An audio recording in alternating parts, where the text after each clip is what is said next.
सर्वेभ्यः नमो नमः।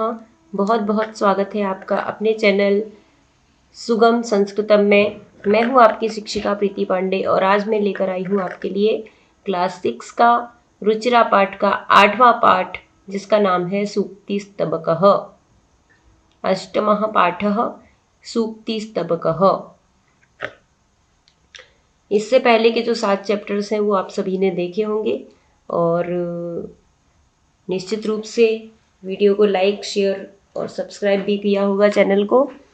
तो उम्मीद करती हूँ कि इस वीडियो को भी आप पूरा देखेंगे तभी आपको जो चीज़ें हैं वो पूरी तरह से अच्छी तरह से समझ में आएंगी। तो फटाफट हम शुरू करते हैं अपना 8वां पाठ, जिसका नाम है सूक्तिस्तबकः। सूक्तिस्तबक जो पाठ है इसमें सूक्तियाँ दी गई हैं। सूक्ति, अब सूक्ति क्या होती है?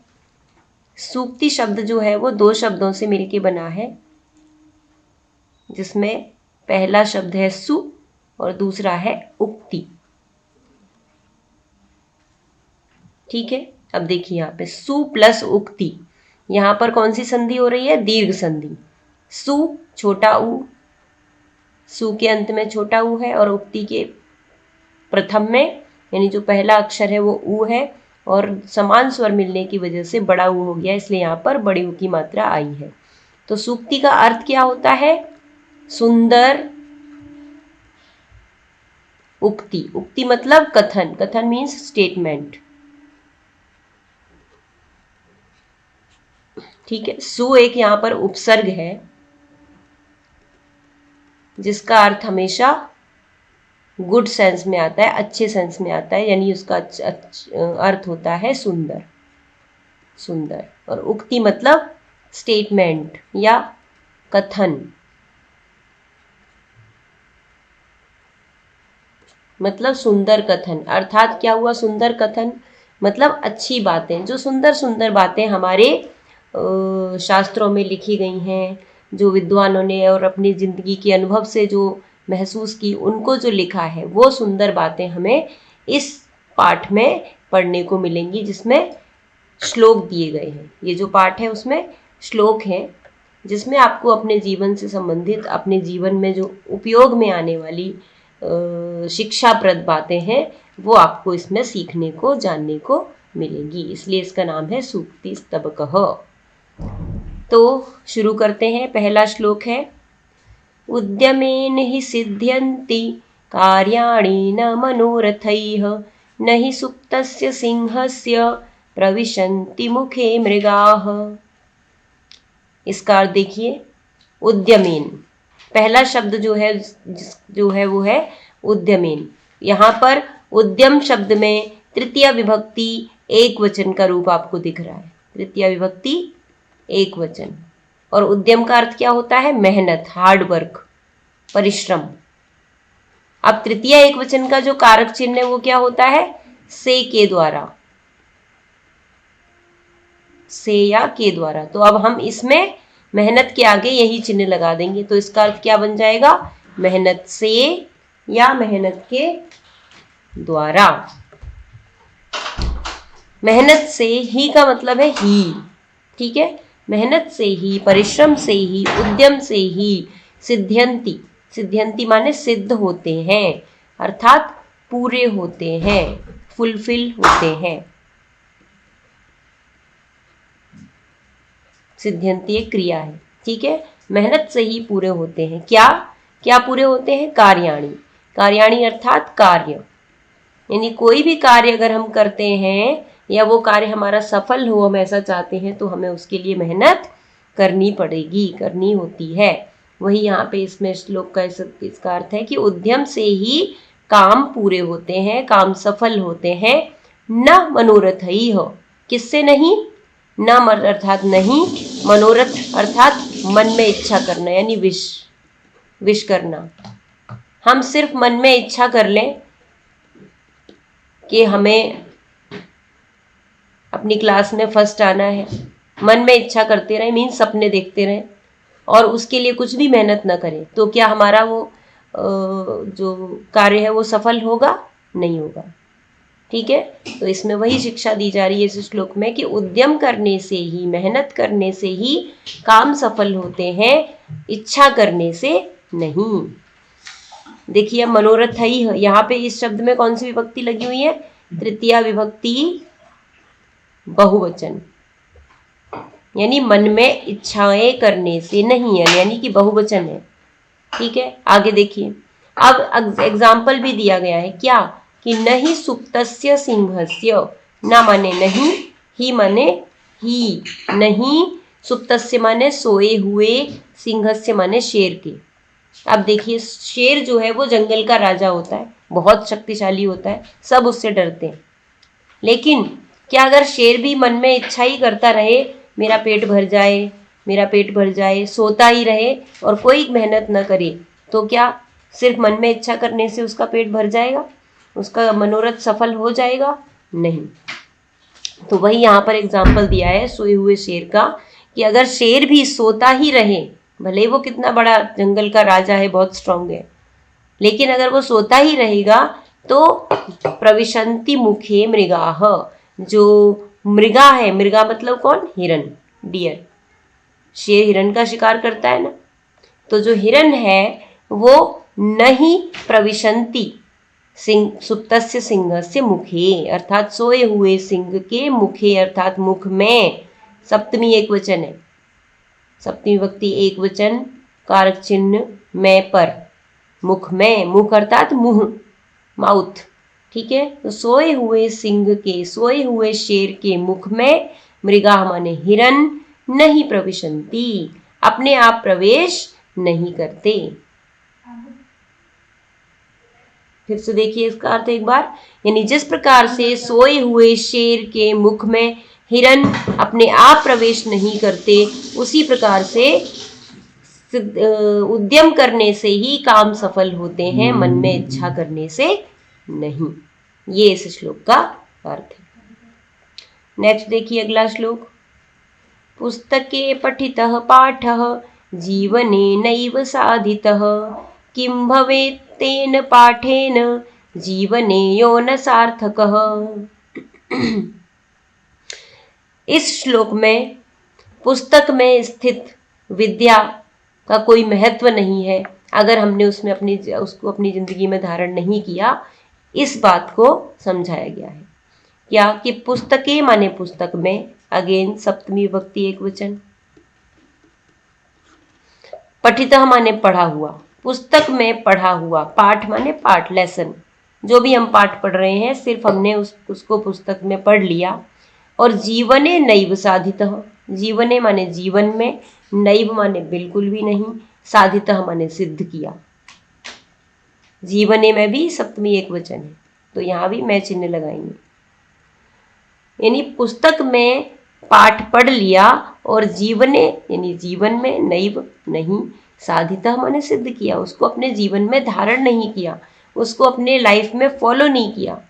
तो किम भवेत तेन पाठेन, किम माने क्या, भवेत माने होगा, तेन माने उस, पाठेन माने पाठ से, तो उस पढ़े हुए, पुस्तक में पढ़े हुए पाठ से क्या होगा?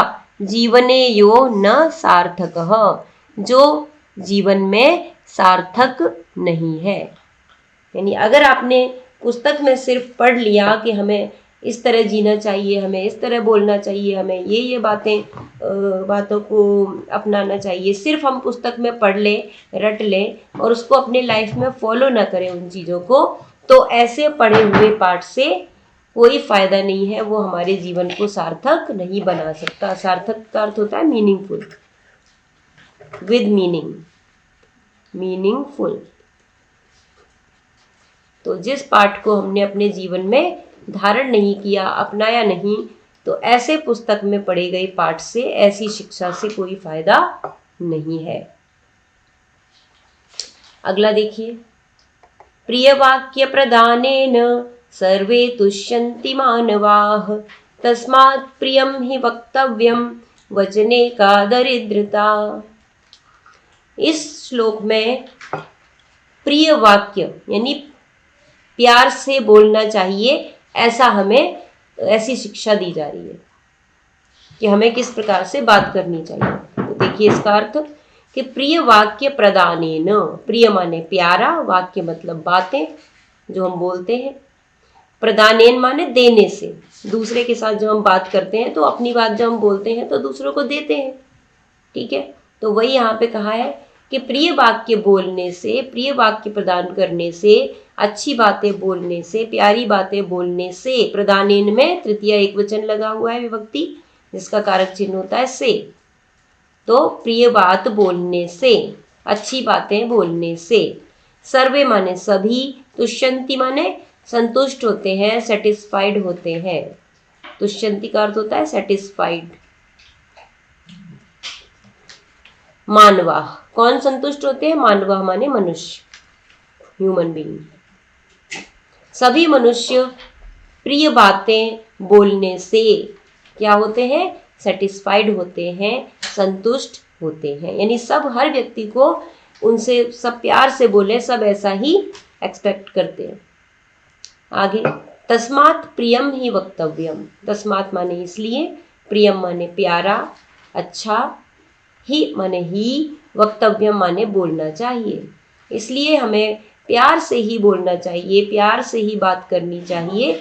वचने का दरिद्रता, वचने माने बोलने में, वचन में, का माने क्या, दरिद्रता माने दरिद्रता अर्थात गरीबी। बोलने में गरीबी कैसी? यानी बोलने के कोई पैसे तो नहीं लगते, बोलना तो हमें फ्री दिया हुआ है। तो इसलिए जब भी हम बोले तो हम प्यार से ही बोले, जिससे क्यों बोले प्यार से? क्योंकि प्यार से बात करने से ही सभी मनुष्य खुश रहते हैं, संतुष्ट रहते हैं। इसलिए हमें हमेशा प्यार से ही बात करनी चाहिए। तस्मात् माने इसलिए, इस कारण से, प्रियम माने प्यारा ही, वक्तव्यम बोलना चाहिए। वचने का दरिद्रता, बोलने में कैसी दरिद्रता, बोलने में कैसी गरीबी? बोलने के कोई पैसे तो नहीं लगते ना, इसलिए बोलने में कोई कंजूसी नहीं करनी चाहिए। कैसा बोलने में? प्रिय बातें बोलने में, दूसरों को अच्छी लगने वाली बातें बोलने में। नेक्स्ट श्लोक देखिए, गच्छन् पिपीलिको याति योजनानां शतान्यपि अगच्छन् वैनतेयोऽपि पदमेकं न गच्छति। अब देखिए, इस श्लोक में हमें लगातार मेहनत करने की, लगातार चलते रहने की, आगे बढ़ने की प्रेरणा दी जा रही है। क्या कहा जा रहा है? गच्छन् पिपीलिको याति, गच्छन् माने चलते हुए, जाते हुए, while moving, while going, चलते हुए।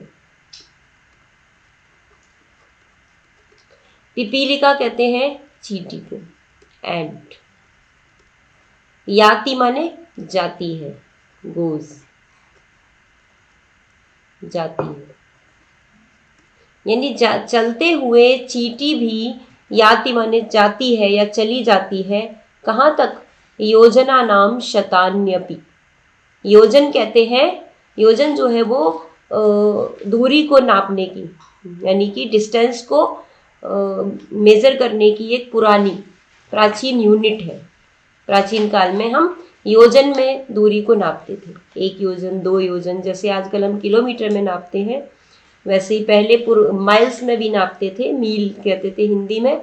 और उससे भी पहले जो हमारा वैदिक जो प्रणाली थी उसमें हम योजन में नापते थे, ठीक है। आपकी बुक में जो शब्दार्थ है उसमें दिया भी हुआ है कि 1 योजन इक्वल टू कितना होता है। ये देखिए, योजना नाम मतलब 4 कोस, 1 योजन मतलब 4 कोस। अब कोस क्या है? कोस भी एक पुराने ज़माने में यूज़ की जाने वाली डिस्टेंस को नापने की यूनिट हुआ करती थी। यानी 4 कोस में लगभग 12 किलोमीटर की दूरी होती है, ठीक है। 4 कोस इक्वल टू 12 किलोमीटर। तो 1 योजन में अगर 12 किलोमीटर होंगे तो 100 योजन में कितने किलोमीटर हो जाएंगे? 1200, अर्थात 1200। तो आप इससे आइडिया लगा सकते हैं कि और क्या कहा जा रहा है कि गच्छन् पिपीलिको याति, यानी चलते चलते चींटी भी, याति माने चली जाती है, कहाँ? योजना नाम शतान्यपि, 100 योजन तक। शतान्यपि, इसको हम विच्छेद करेंगे तो इसमें से 2 शब्द अलग निकलेंगे, शतानी प्लस अपि। यहाँ पर यण संधि हो रही है, शतानी के लास्ट में ई स्वर है और अपि के स्टार्टिंग में अस्वर है। तो जब भी असमान स्वर मिलते हैं तो ई के स्थान पे या बन जाता है और या में जब हम आ को मिलाएंगे तो या जो है वो उसका ये जो हलंत है वो हट जाएगा और या पूरा हो जाएगा। ठीक है, शतान्यपि, शतानी माने 100, अपि माने भी। ठीक है, योजन जो दूरी को नापने की इकाई। ठीक है, तो चलते चलते चींटी भी लगभग 100 योजन तक यानी लगभग 1200 किलोमीटर तक की यात्रा कर सकती है। इतनी दूर तक जा सकती है अगर वो लगातार चलती रहे। ठीक है, आगे की लाइन देखिए। और अगच्छन, अगच्छन कहते हैं माने न चलते हुए, यानी गच्छन का अपोजिट। गच्छन माने चलते हुए और अगच्छन माने न चलते हुए, यानी अगर न चले तो वैनतेयोपि। वैनतेय किसको बोलते हैं? गरुड़ को। गरुड़ अर्थात वल्चर। गरुड़ जो पक्षी है वो बहुत तेज उड़ता है। ठीक है, उसकी स्पीड बहुत होती है, तो उसके बारे में अब बताया जा रहा है कि और अगर न चले, यानी अगर गरुड़ भी जो कि इतना तेज चलता है सुपरफास्ट, अगर वो भी न चले तो न चलते चलते जो गरुड़ है वो भी, अपि माने भी, पदम एकम न गच्छति। पदम एकम माने एक कदम भी, एक पद भी, पद अर्थात कदम, स्टेप, एक कदम भी न गच्छति, नहीं चलता है।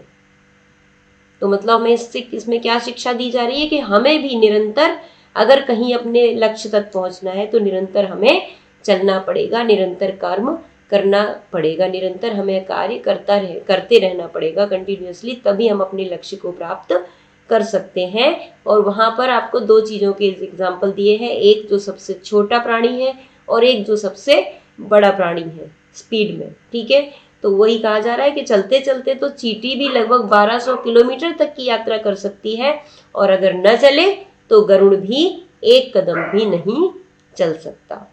तो इसलिए हमें क्या करना है, अगर हमें अपने लक्ष्य को पाना है तो निरंतर चलता रहना पड़ेगा। अगला श्लोक देखिए।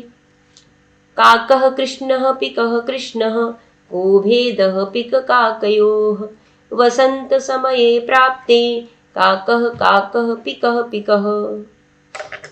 अब देखिए इसका अर्थ। इसमें कौए और कोयल का भेद कब पता चलता है इसके बारे में बताया गया है। कौए और कोयल का भेद से मतलब है यहाँ पर कि बुद्धिमान और मूर्ख का भेद हमें कब पता चलता है। देखिए इसका अर्थ देखिए। काकः माने कौआ, क्रो। कृष्णा मीन्स काला, ब्लैक। काले रंग को हम कृष्ण कहते हैं। कृष्ण जो भगवान थे उनका भी नाम इसीलिए कृष्ण पड़ा था क्योंकि उनका रंग काला था। तो काकः कृष्णः यानी कौआ काला होता है, और पिकः कृष्णः, पिकः कहते हैं कोयल को, और कोयल भी कृष्णः काली होती है। को भेदः, को माने क्या, भेद माने भेद अर्थात डिफरेंस, अंतर, डिफरेंस। पिक काकयो यानी कोयल और कौए में। यहां पर सप्तमी विभक्ति का द्विवचन का रूप लगा है। क्यों? क्योंकि दो चीजों की द्विवचन है ना, पिक और काक, यानी कोयल और कौआ, दो चीजों के बारे में बताया जा रहा है, इसलिए यहाँ पे द्वितीय विभक्ति का रूप, सप्तमी विभक्ति का द्विवचन रूप लगा, यानी पिक काकयो, कौए, पिक यानी कोयल और काक माने कौए में। कोयल और कौए में क्या भेद है, क्या डिफरेंस है? कौआ भी काला होता है, कोयल भी काली होती है, यानी अगर दूर पेड़ पे कौआ और कोयल दोनों बैठी हैं तो आपको दूर से देखकर उनमें डिफरेंस पता नहीं चलेगा। आगे देखिए। वसंत समये प्राप्ते, लेकिन उनका डिफरेंस कब पता चलता है? वसंत समये प्राप्ते, जब वसंत का समय आता है, वसंत का मौसम आता है, प्राप्ते मतलब प्राप्त होने पर, आने पर। ठीक है, वसंत के मौसम के आने पर काकः काकः पिकः पिकः, यानी कौआ कौआ होता है और कोयल कोयल होती है, अर्थात उन दोनों का अर्थ, दोनों का अंतर हमें पता चल जाता है। कैसे पता चलता है? क्योंकि जो कोयल है वो वसंत के मौसम में बोलती है, कूकती है अपनी मधुर आवाज में। तो जैसे ही कोयल बोलती है मधुर मीठी आवाज में, वैसे ही हमें पता चल जाता है कि कौन सा कौआ है और कौन सी कोयल है। उसी प्रकार से जो मूर्ख और बुद्धिमान का भी डिफरेंस कैसे पता चलता है? क्योंकि मनुष्य तो सब देखने में एक जैसे हैं। एक साथ अगर बैठे हुए हैं सारे, तो कौन होशियार है कौन मूर्ख है आपको ऐसे नहीं पता चलेगा, शक्ल से पता नहीं चलेगा। लेकिन जब वो बात करते हैं तो उनके बात करने के तरीके से, वो क्या बोल रहे हैं, उससे हमें उनका डिफरेंस पता चल जाता है कि कौन मूर्ख है और कौन बुद्धिमान है। तो इसमें इसमें 5 ही श्लोक हैं। इस तरह से हमारे सारे श्लोक पूरे हो गए और उम्मीद करती हूँ आप सबको समझ आ गए होंगे। जहाँ भी कुछ आपको प्रॉब्लम है, नहीं समझ आया, कोई भी डाउट है, आप कमेंट सेक्शन में कमेंट करके पूछ सकते हैं। अब हम देखते हैं इसी पाठ के शब्द अर्थ। पहला शब्द है उद्यमेन। उद्यमेन अर्थात उद्यम से, अर्थात उद्यम मतलब परिश्रम, परिश्रम से यानी बाय हार्ड वर्क। मनोरथई मन की इच्छा से, डिजायर ओनली बाय डिजायरिंग। सिंहा माने शेर, लॉयन। मृगाह माने हिरण जो कि एक पशु होता है, डियर्स या एनिमल। दरिद्रता माने दीनता, कृपणता, पॉवर्टी, गरीबी। प्रिय वाक्य प्रदानेन प्रिय वचन बोलने से, बाय यूजिंग स्वीट वर्ड्स। तुष्यंती माने संतुष्ट होते हैं या प्रसन्न होते हैं, मीन्स गेट सेटिस्फाइड। मानवाह मीन्स मनुष्य, ह्यूमन बीइंग्स। तस्मात माने इसलिए, देयरफॉर। वक्तव्यम मीन्स बोलना चाहिए, शुड बी स्पोकन। वचने बोलने में, इन स्पीकिंग। साधितः उपयोग किया गया या यूज्ड। भवेत होना चाहिए या शुड बी। अगला है सार्थकः मीन्स अर्थपूर्ण या प्रयोजन युक्त या मीनिंगफुल। काकः मीन्स कौआ, क्रो। कृष्णा अर्थात काला, ब्लैक। पिका मीन्स कोयल, कुकू। पिक काकयो कोयल और कौए में, यानी बिटवीन कुकू एंड क्रो। प्राप्ते माने आने पर, आफ्टर गेटिंग। गच्छन माने जाता हुआ, वाइल गोइंग। पिपीलिका माने नर चींटी, मीन्स एंट, ही एंट। और याति माने जाता है, गोज। और योजना नाम माने 4 कोसों की जो दूरी होती है उसको योजन कहते हैं। A measure of distance equal to 12 kilometres. शतानी मीन्स 100, हंड्रेड्स। अगच्छन माने न चलते हुए, विदाउट मूवमेंट। और वैनतेय कहते हैं गरुड़ को, गरुड़। तो इस प्रकार से हमारे शब्द अर्थ भी पूरे हो गए।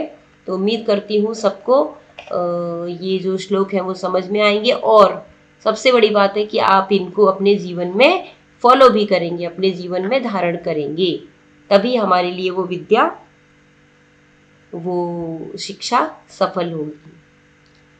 तो फिर मिलेंगे नेक्स्ट वीडियो में इसी पाठ की एक्सरसाइज के साथ, अभ्यास कार्य के साथ। तब तक आप इस वीडियो को देखते रहिए और इन श्लोकों को याद कर लीजिए, अपने जीवन में धारण कीजिए। फिर मिलेंगे, धन्यवाद।